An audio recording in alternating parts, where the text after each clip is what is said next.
라디오 텐텐 기도입니다. 오늘 날마다 주기로 큐티 본문은 출애굽기 15장 19절에서 27절 말씀입니다. 고린도전서 13장은 사랑장입니다. 고린도전서 15장은 부활장입니다. 그렇게 유명한 잘 알려진 성경의 장들이 있습니다. 오늘 본문 출애굽기 15장도 빠지지 않는 본문입니다. 그 유명한 홍해의 기적이 담겨있기 때문입니다. 정확하게 말하면 출애굽기 14장이 홍해의 기적입니다. 그리고 이어지는 15장은 그 기적에 대한 찬양입니다. 그렇다면 그 다음에 이어질 말씀은 어떤 말씀이어야 할까요? 승리, 영광, 감사 이런 주제들이 따라올 것 같지 않습니까? 그런데 의외입니다. 홍해 기적 뒤에 광야가 이어지고 있습니다. 첫 번째, 광야 앞에 선 이스라엘 백성들, 홍해 기적으로 바다를 통과한 이스라엘 백성들을 하나님은 광야로 인도하십니다. 22절 말씀, 모세가 홍해에서 이스라엘을 인도하며 그들이 나와서 수로 광야로 들어가서 거기서 사흘 길을 걸었으나 물을 얻지 못하고. 기가 막힙니다. 남의 이야기라 담담하게 읽고는 있습니다만 홍해 물을 통과했더니 이번에는 물이 없어 죽을 것 같던 광야였습니다. 하나님은 왜 이러시는 것일까요? 왜 당신의 사랑하는 백성을 광야로 인도하시는 것일까요? 답을 미리 말씀드리자면 이러합니다. 하나님이 이스라엘을 광야로 인도하신 까닭은 이스라엘 민족을 성장시키기 위함입니다. 하나님 우리가 광야를 얼마나 빨리 통과하느냐보다 광야를 어떻게 통과하느냐에 관심이 많습니다. 하나님은 우리가 직면한 문제를 얼마나 빨리 해결하느냐보다 어떻게 그 문제를 해석하고 반응하느냐에 관심이 많습니다. 광야는 변장된 축복의 장소입니다. 이스라엘 민족은 광야에서 변화되고 개조됩니다. 히브리 노예에서 제사장 나라로 변화됩니다. 종되었던 그들이 세계 모든 민족 위에 뛰어난 민족으로 바뀌게 됩니다. 광야에서 기적을 경험하게 됩니다. 광야에서 성막을 짓게 됩니다. 이스라엘 백성은 광야에서 하나님 말씀을 받습니다. 하나님은 광야에서 자기 백성을 부르시고 만나십니다. 광야는 보여진 땅이 아닙니다. 변장된 축복의 장소입니다. 하나님의 임재를 경험하는 지성소와 같은 곳입니다. 하나님 우리를 광야로 이끄시는 것은 광야에서 우리를 버리기 위함이 아닙니다. 광야에서 우리를 키우십니다. 광야에서 우리를 만나 주십니다. 광야에서 우리를 살릴 말씀을 주십니다. 그래서 하나님은 때로 우리를 광야로 인도하십니다. 그러나 문제는 우리입니다. 우리는 광야에 서르며 떨었으며 힘든 상황 때문에 하나님의 이 마음을 알지 못합니다. 이스라엘 백성도 그러했습니다. 두 번째, 기도해야 합니다. 인생은 반응에 의해 결정됩니다. 어려움을 만났을 때 그 어려움은 하나의 사건에 불과합니다. 그러나 그 사건에 대해 어떻게 반응하느냐에 따라 서로 다른 결과를 만들어냅니다. 이스라엘 백성과 모세는 다른 반응을 보입니다. 이스라엘 백성은 원망합니다. 사흘 전에 하나님을 찬양하고 모세를 우러러봤던 그들입니다. 겨우 3일이 지났는데 마라의 썸물을 만나니까 원망합니다. 여기서 우리는 인간의 실체를 보게 됩니다. 인간은 아침이 다르고 저녁이 다릅니다. 인간은 원망하는 존재입니다. 무슨 문제가 생기면 일단 남 탓을 하고 봐야 합니다. 24절 말씀, 백성이 모세에게 원망하여 이르되 우리가 무엇을 마실까 하며. 사랑하는 교회 여러분, 마라의 쓴물 앞에서 왜 모세를 원망하는 것일까요? 사실은 하나님을 원망한 것입니다. 앞에 있는 모세를 원망하지만 그 뒤에 계시는 하나님을 원망하는 것입니다. 이 모습이 우리의 모습이라는 걸 늘 기억해야 하겠습니다. 광야를 만나면 원망하는 사람들, 그들이 바로 우리입니다. 그러나 광야를 만나도 원망하면 안 됩니다. 원망해도 문제가 해결되지 않기 때문입니다. 그러면 어떻게 해야 합니까? 모세가 우리에게 그 답을 가르쳐 줍니다. 광야를 만나면 부르짖어 기도하는 것입니다. 25절 상반절 말씀, 모세가 여호와께 부르짖었더니. 이것이 모세라는 인생의 특징입니다. 다들 원망할 때 그때 원망하지 않고 하나님을 향하여 부르짖어 기도했던 사람, 이것이 모세라는 분의 삶의 특징입니다. 14장의 홍해 앞에서도 마찬가지였습니다. 백성들은 죽겠다고 아웃을 치고 난리를 칠 때 모세는 하나님을 바라보라고 권면합니다.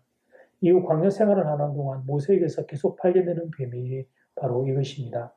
광야를 만날 때마다 모세는 하나님께 부르짖어 기도합니다. 모세가 부르짖어 기도했더니 하나님이 감추어 두셨던 것을 보여주십니다. 25절 상반절 말씀. 모세가 여호와께 부르짖었더니 여호와께서 그에게 한 나무를 가리키시니 그가 물에 던지니 물이 달게 되었더라. 기도하기 전까지는 하나님이 나무를 보여주지 않으셨습니다. 그런데 모세가 부르짖어 기도할 때에 계시의 영이 임하게 됩니다. 우리가 기도해야 할 이유가 여기에 있습니다. 기도하면 영의 눈이 열립니다. 기도하면 하나님의 마음을 알게 됩니다. 기도하면 하나님의 뜻도 알게 됩니다. 하나님이 감추어 두셨던 비밀도 알게 됩니다. 예레미야 33장 3절 말씀.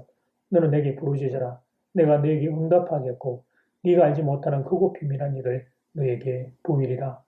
부르짖어 기도하면 보게 됩니다. 부르짖어 기도하면 알게 됩니다. 부르짖어 기도하면 영적인 눈이 열립니다. 이제 첫 번째 기도 시간입니다. 받은 말씀과 개인 기도 제목을 가지고 함께 기도하는 시간입니다. 이 시간 다 함께 마음을 모아 주님 앞으로 나아가겠습니다.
이제 두 번째 기도 시간입니다. 차가 1번 광야 앞에서 이스라엘 백성들 홍해를 건넌 지 3일 후에 그들은 광야에 서게 됩니다. 작은 2번 끝에 기도해야 합니다. 원망하는 이스라엘 백성들이 아니라 기도하는 모세가 우리의 모습이 되어야 합니다. 이 시간 다 함께 마음을 모아 기도드리겠습니다.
홍해를 건넌 지 3일 후에 이스라엘 백성은 광야에 서게 됩니다. 홍해의 기적 뒤에 광야가 있을 수 있음을 본문 앞에서 우리는 발견합니다. 그때 이스라엘 백성들은 원망하고 모세는 그 가운데 하나님을 향하여 기도하며 섭니다. 하나님 우리에게 모세의 모습이 있게 되기를 소원합니다. 더운 여름에 하나님 이 기도하는 자리들을 지킬 수 있도록 사랑하는 교도를 지켜주시고 코로나가 빨리 떠날 수 있게 하나님 은혜를 베풀어 주시옵소서. 예수님 이름으로 기도드립니다. 아멘. 이제는 각자 개인적으로 기도하시면 되겠습니다. 평안한 밤 되십시오.